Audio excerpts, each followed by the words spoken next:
السلام علیکم دوستوں، کیسے ہیں آپ سب؟ خیریت سے ہیں؟ جناب ہم آپ کے لیے لے کر آئے ہیں سلسلہ وار ناول باب ایک اور محبت کا کی ایپیسوڈ 30، جس کو آپ کے لیے تحریر کری ہے افشا کنور۔ تو چلتے ہیں ناول کی طرف، مگر اس سے پہلے اگر آپ ہمارے چینل پر نئے ہیں تو ہمارے چینل کو لائک اور سبسکرائب کیجیے تاکہ کوئی بھی ایپیسوڈ آپ مس نہ کر سکیں۔ تو چلتے ہیں ناول کی طرف۔ اونچے اونچے ہرے بھرے پہاڑ اور ان کے اوپر روئی کے گالوں جیسے سفید بھورے بادل، ان کے درمیان سے جھانکتا سورج اور خال خال نظر آتا نیلا آسمان، کہیں کہیں اڑتے پرندے اور ان کی چہچہاہٹ، صاف ستھرے پرسکون ماحول اور سامنے نظر آتے دل فریب مناظر میں بظاہر گم ایمل کے تمام خیالات کا محور بہنام کی قربت میں بتائے گئے حسین لمحات تھے۔ اس نے ایمل کو اتنی محبت دی تھی کہ وہ چاہ کر بھی اس کے خیالوں سے چھٹکارا نہیں پا سکتی تھی۔ بہنام کی محبت نے ایمل کے وجود میں ہی نہیں، روح میں بھی پنجے گاڑ دیے تھے۔ اس کی محبت نے جہاں اسے راحت پہنچائی تھی، وہیں اسی محبت نے اب اسے تپتے صحرا میں لا کھڑا کیا تھا۔ وہ تکلیف میں تھی اور یہی تکلیف وہ پیچھے چھوڑ جانے والے کو بھی دان کر آئی تھی۔ نہ جانے اسے وہاں نہ پا کر اس کا ریاکشن کیا ہوگا۔ اس نے لازمی ہنگامہ برپا کیا ہوگا۔ میں تو صاف دل سے ان کی جانب پڑھی تھی، ان کی یقین دہانی کروانے پر کہ وہ مجھے دھوکہ نہیں دیں گے۔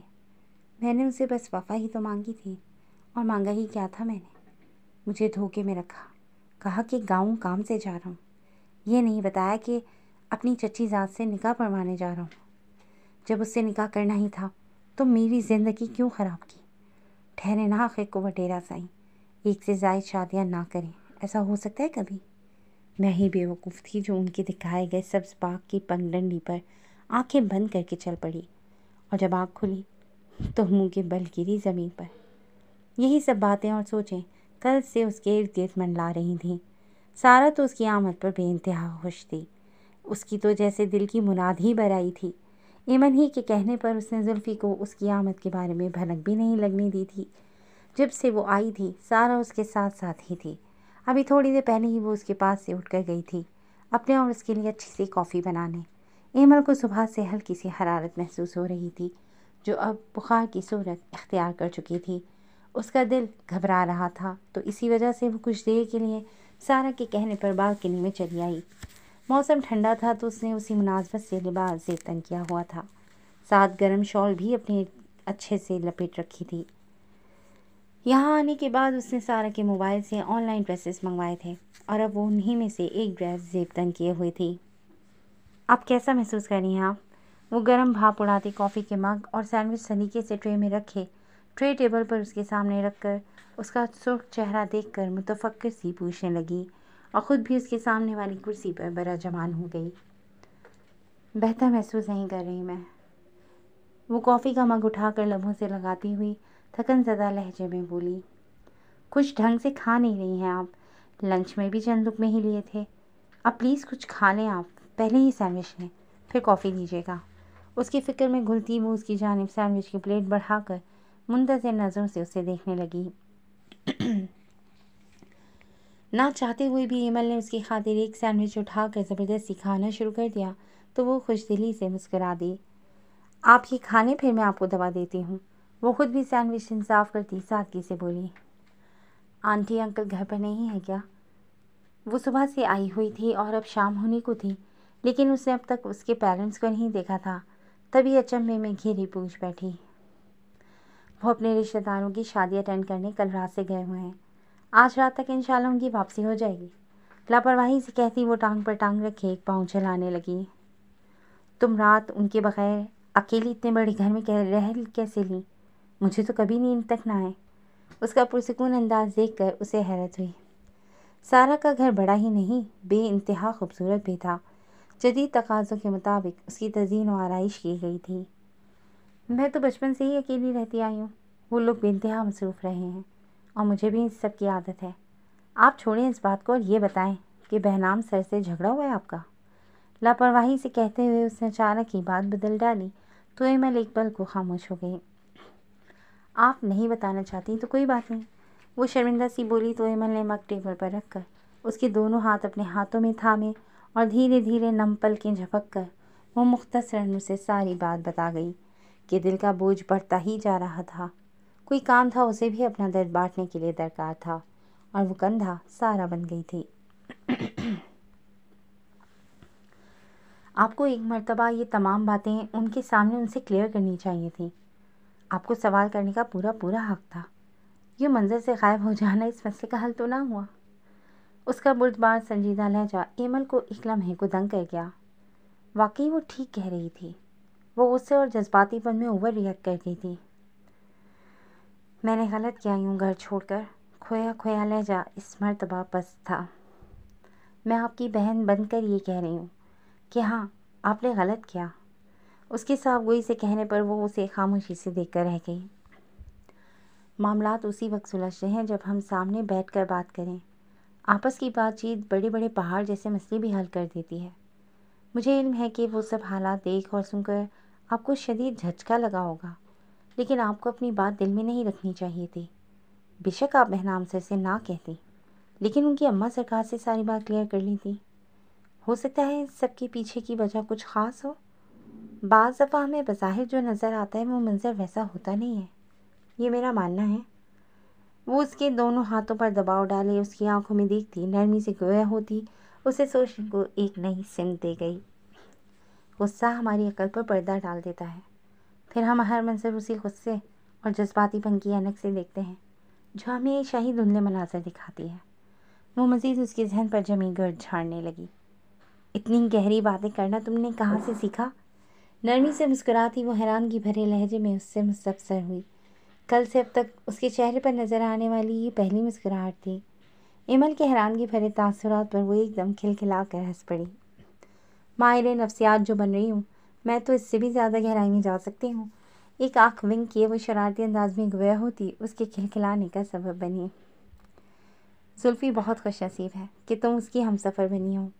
آنکھوں میں آئی نمی کو انگلی کے پور سے سمیٹتی وہ اس کے روئی جیسے نرم گال کو پیار سے چھو کر فرتے جذبات میں گھری بول پڑی۔ اسے سارا پر بے انتہا پیار آ رہا تھا۔ اس نے کچھ منٹ میں جیسے اس کی ساری ٹینشن دور کر دی تھی۔ تم مستقبل کی بیسٹ ماہر نفسیات ہوگی، وہ ہنس کر بولی تھی، جواباً سارا کورنش بجا لائی۔ زلفی واقعی خوش نصیب ہے۔ وہ ایک مرتبہ پھر خود کو یہ کہنے سے روک نہ سکی۔ سارا دیکھنے میں جتنی خوبصورت تھی اس کا باطن اس سے کئی گنا زیادہ پیارا تھا۔ میں ہی نہیں، یہ محترمہ بھی اتنی ہی خوش نصیب ہیں جسے مجھ جیسے بہترین ہم سفر کا ساتھ ملا۔ اچانک ہی اپنے خوب سے زلفی کی کھنکتی آواز پر ان دونوں کی گردنیں کرنٹ کھا کر پلٹی تھیں۔ تم نے کھانے سے کیوں انکار کیا؟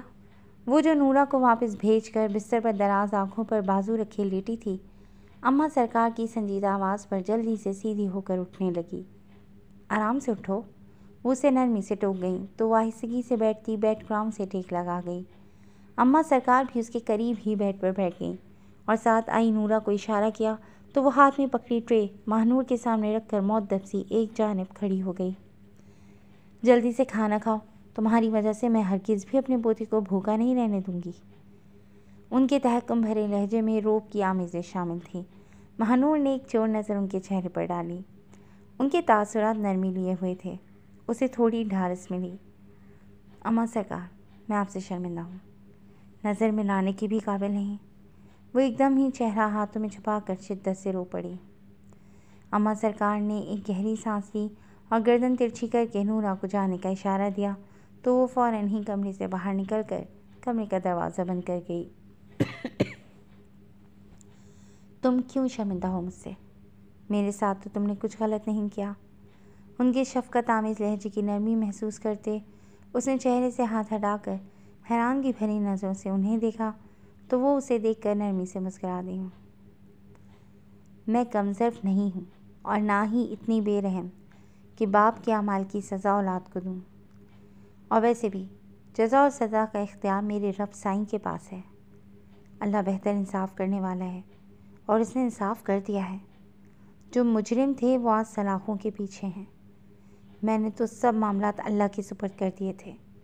اللہ نے خود ہی انصاف کیا اور مجرم کا جرم سبھی پر آشکار ہو گیا۔ ان کے درد سے بوجھل لہجے میں بیتے تکلیف دہ لمحوں کی اذیت کھلی تھی۔ جسے محسوس کرتے مانو کی آنکھیں ایک مرتبہ پھر بھر آئی تھیں۔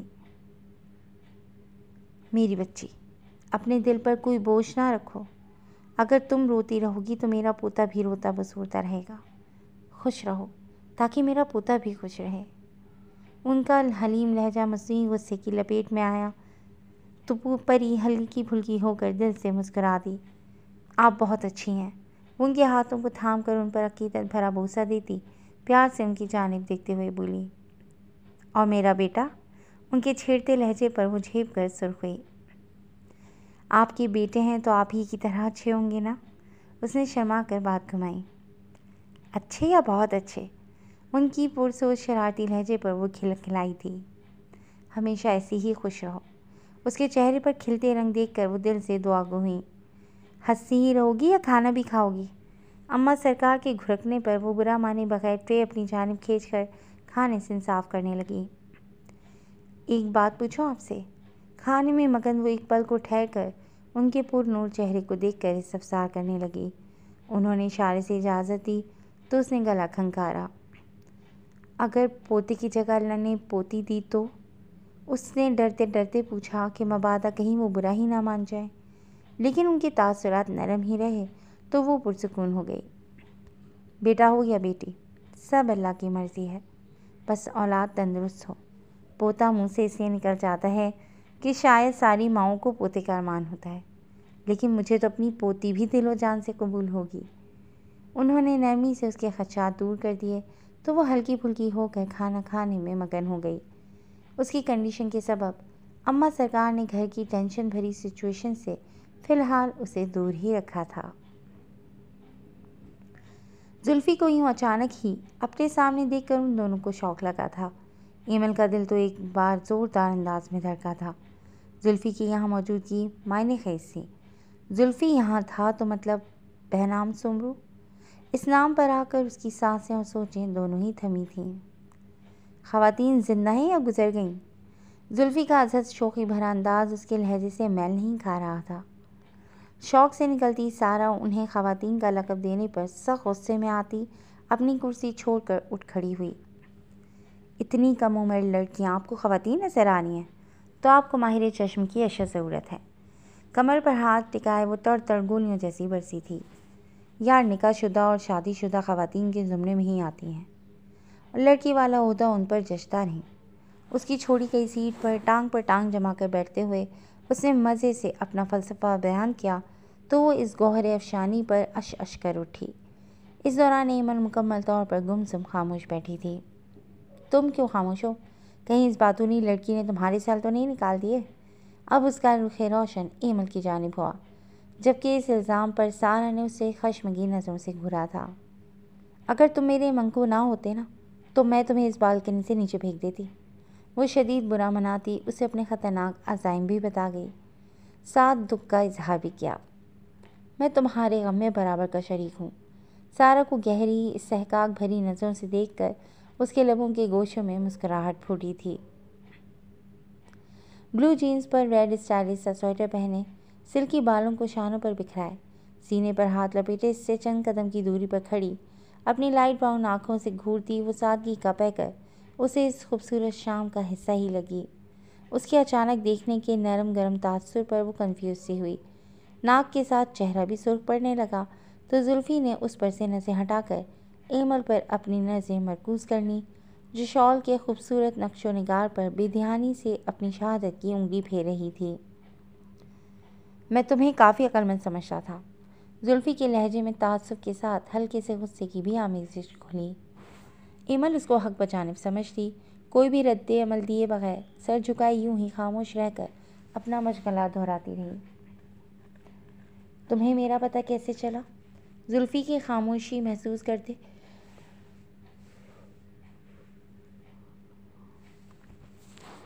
اس نے سر اٹھا کر اس کے چہرے کی جانب دیکھا جہاں اسے اپنے لیے خفگی صاف نظر آ رہی تھی۔ ویسے یہ کافی بے وقوفانہ سوال تھا۔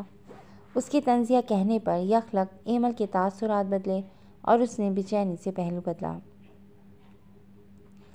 بہنام سومرو میرے ساتھ ہے اور نیچے بیٹھا تمہارا انتظار کر رہا ہے۔ ان الفاظ نے گویا اسے منجمد کر دیا۔ وہ ہلنے تک کی قابل نہیں رہی تھی۔ اس کی ساری تگ و دو بیکار گئی تھی۔ وہ اس تک پہنچ چکا تھا۔ اچانک ہی اس کا بخار شدت اختیار کرنے لگا۔ اسے یوں لگا جیسے وہ آگ میں جلنے لگی ہو۔ آگ میں تو خیر اسے جلنا ہی تھا۔ بہنام سومرو ایک آتش کدہ تھا، یہ بات وہ اچھے سے جانتی تھی۔ اسے علم تھا کہ وہ اپنے ہر عمل میں شدت پسند ہے۔ اس نے ایمل سے محبت کی تھی تو اس میں بھی شدت تھی، اور اب نفرت نہیں، وہ نفرت نہیں کر سکتا۔ لیکن اس کے غصے کی آگ کو جھیلنا آسان بھی نہیں تھا۔ یہی سب سوچتے اس کا بخار کی حدت سے سرخ پڑتا چہرہ پھیکا پڑا۔ اب اٹھ بھی جاؤ۔ جو تم اس کے سامنے جانے میں وقت لگاؤ گی ویسے ویسے اس کی اشتعال کا گراف بڑھے گا۔ میں نے تو خیر اسے خاموش آتش فشاں کی طرح ہی دیکھا ہے اب تک، لیکن اس کے ڈرامائی انداز سے کہنے پر سارا نے اسے سخت سے نوازا، لیکن وہ اس کی جانب متوجہ ہی نہیں تھا، جبکہ دوسری جانب زلفی کے لیکن پر ایمل کی دھڑکنوں میں ہلچل مچی، اور اچانک ہی اسے گھبراہٹ نے آن گھیرا۔ رات ساکی کے مطابق طوفان بڑے زوروں سے اٹھا تھا۔ اگر سراسر اس پر بند نہ باندھتے تو وہ طوفان سب کچھ اپنے ساتھ بہا لے جاتا۔ اس نے اپنی بات کے اختتام پر ایمل کی اچھی خاصی جان سکھا کر رکھ دی تھی۔ ایمل، آپ اس کی باتوں پر دھیان مت دیں، فی الحال نارمل ہو کر نیچے جائیں اور ان سے ملیں۔ آپ کے چہرے کا رنگ تو یوں اڑا ہے جیسے وہ آپ کے پیارے ہی نہیں جلاد ہوں۔ زلفی کی کہی گئی بات کا اثر زائل کرنے کو وہ ہلکے پھلکے لہجے میں ایمل سے کہتی اس کے قریب ہوئی اور اس کا ہاتھ پکڑ کر اسے اٹھا دیا۔ وڈیرا سائیں سرکار کو مجھ سے بہتر کوئی نہیں جانتا۔ وہ سخت گیر جلاد وڈیرے ہیں۔ ان کا جلالی روپ میں نے دیکھا نہیں، لیکن محسوس اچھے سے کیا ہے۔ وہ ایک دم ہی جھرجھری لے کر کہتی کسی چھوٹی بچی جیسی لگی ان دونوں کو، جو غلطی کرنے کے بعد خوف سے چھپتی پھر رہی تھی۔ یار آپ ڈریں مت، وہ آپ سے بے تحاشا محبت کرتے ہیں، آپ کو کبھی نقصان نہیں پہنچائیں گے۔ زلفی کو آنکھوں سے اسے تسلی دینے کا اشارہ دیتی سارا اسے نرمی سے سمجھانے لگی۔ چلی بھی جاؤ لڑکی، وہ تمہیں پیار تو کر سکتا ہے لیکن مار نہیں سکتا۔ زلفی کی یہ بے باکی سے کہنے پر جہاں ایمل سٹپٹائی تھی، وہیں سارا نے آنکھیں واہ کیے زلفی کے اس غیر سنجیدہ روپ کو حیرانگی بھری نظروں سے دیکھا تھا۔ اس کی نیچر میں ہمیشہ سے ہی سنجیدگی کا عنصر نمایاں رہا تھا، لیکن آج نہ جانے کیوں ساروں کو اس کے مزاج میں شوخی کی جھلک نظر آ رہی تھی۔ ایمل اس جملے کے بعد وہاں رکی نہیں تھی، بلکہ غصے اور خفت سے ساکی کے شولڈر پر ہاتھ مار کر تیزی سے منظر سے غائب ہو گئی تھی۔ حد سے زیادہ اسٹریس لینے کی وجہ سے انہیں بخار ہو رہا ہے۔ ایمل کے لیے اس کے چہرے پر ہی نہیں، لہجے میں بھی فکر دیکھ کر زلفی کو اس پر بے انتہا پیار آیا، اور اس نے اس کے اظہار کے طور پر اس کی نازک کلائی تھامی اور نرمی سے اسے اپنی جانب کھینچ کر اسے اپنی گود میں کسی بچے کی طرح بٹھا لیا۔ اسے زلفی سے اس قسم کے رومانٹک انداز کی توقع نہیں تھی، اسی لیے وہ بری طرح سٹپٹائی تھی۔ اتنے دنوں کے بعد ملے ہیں، کچھ مجھ سے بھی میرا حوال پوچھو۔ اس کا اصرار کرتا گمبھیر لہجہ سارا کی دل کی دھڑکنیں بڑھا گیا۔ زلفی کی سانسیں اسے اپنی گردن کے پچھلے حصے پر محسوس ہوئی تو وہ شرم سے خود ہی میں سمٹ گئی۔ اس کے بولتے لمس نے گویا اس کی بولتی ہی بند کر دی تھی۔ یہ 2 سال کب گزریں گے؟ اب کہ اس کا لہجہ جھنجھلایا سا تھا۔ سارا کی ہاؤس جاب کے بعد ہی اس کی رخصتی متوقع تھی۔ یہ شرط سارا ہی نے رکھی تھی، جیسے پچھلے 2 سال گزر گئے ہیں۔ آہستگی سے کہتی وہ اس کے کشادہ سینے پر سرک گئی تو زلفی نے ٹھنڈی سانس بھرتے نرمی سے اس کے گرد اپنے بازو حمائل کر دیے۔ چلو بھائی زلفی، 2 سال مزید صبر کرو۔ اس کے بیچارگی بھرے لہجے پر سارا نے مسکرا کر آسودگی سے اپنی آنکھیں موند لی تھیں۔ سیڑھیاں طے کر کے نیچے اترتے ہی اس نے ایک اچٹتی نظر اطراف میں ڈالی۔ بہنام سومرو اسے کہیں نظر نہ آیا۔ اس نے گہری سانس بھر کر خود کو پرسکون کرنا چاہا، لیکن یہ فی الحال ایک مشکل امر لگا اسے۔ بخار کی حدت سے اس کا چہرہ تمتما رہا تھا۔ اس کے اعصاب ہی نہیں جسم بھی ذہنی مشقت سے شل ہو چکے تھے۔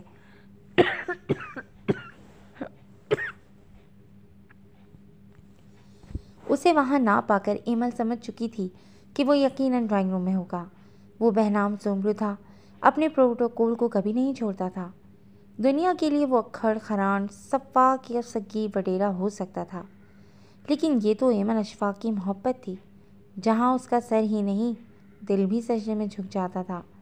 مردہ قدموں سے ڈرائنگ روم کی جانب بڑھتے اس کے قدم چوکھٹ پر ٹھہر کر ایک پل کو تھمے، لیکن وہ سر جھٹکتی ادھ کھلے سلائڈ ڈور سے اندر داخل ہو گئی۔ بلیک شلوار قمیض پر براؤن کوٹ پہنے اس کا رخ گلاس ونڈو کی جانب تھا۔ وہ لمبا چوڑا شاندار مرد اس کا نصیب تھا، لیکن اس کے نصیب میں دکھ بھی اسی کے دیے ہوئے تھے۔ ایمل کی کائی زدہ آنکھیں ایک مرتبہ پھر بھیگنے لگیں تو اس نے پلکیں جھپک کر خود کو بمشکل رونے سے روکا۔ وہ ہرگز بھی رو کر خود کو کمزور نہیں ثابت کرنا چاہتی تھی۔ درد اتنے تھے کہ اس رات دل وحشی نے ہر رگے جان سے الجھنا چاہا، ہر بنے منہ سے ٹپکنا چاہا، اور کہیں دور تیرے سہمے چمن میں گویا پتا پتا میرے افسردہ لہو میں دھل کر حسن مہتاب سے افسردہ نظر آنے لگا۔ میرے ویرانے تن میں گویا سارے دکھتے ہوئے ریشوں کی تنابیں کھول کر سلسلہ وار پتا دینے لگیں۔ رخصت قافلہ شوق کی تیاری کا، اور جب یاد کی بجھتی شمعوں میں نظر آیا کہیں ایک پل آخری لمحہ تیری دلداری کا، درد اتنا تھا کہ اسے بھی گزرنا چاہا۔ ہم نے چاہا بھی مگر دل نہ ٹھہرنا چاہا، ہم نے چاہا بھی مگر دل نہ ٹھہرنا چاہا۔ اس آخری مصرعے کی تکرار پر اس کے اعصاب پر کھچاؤ بڑھنے لگا۔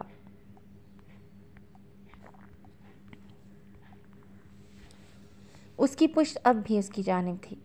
وہ جو سمجھ رہی تھی کہ بہنام اس کے سامنے آ جانے پر اسے اپنے غیظ و غضب کی آگ میں جلا دے گا، لیکن اس مرتبہ بھی اس کی توقع کے برعکس ہی ہوا۔ بہنام سومرو کبھی میری توقعات پر پورا نہیں اتر سکتا، وہ ہولے سے بڑبڑا کر رہ گئی۔ تمہیں علم ہے کہ رونے والے لوگوں کو یہ دنیا بزدل، کمزور اور کم ہمت سے کہتی ہے؟ اس کے گھمبیر لہجے میں بلا کا سرد پن محسوس کر کے ایمل پر کپ کپی سی طاری ہوئی۔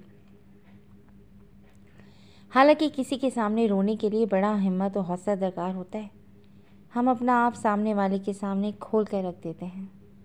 بالآخر اس نے ایمل کی جانب اپنا رخ کر ہی لیا۔ بہنام اپنی پوری شان و شوکت سے اس کے سامنے تھا۔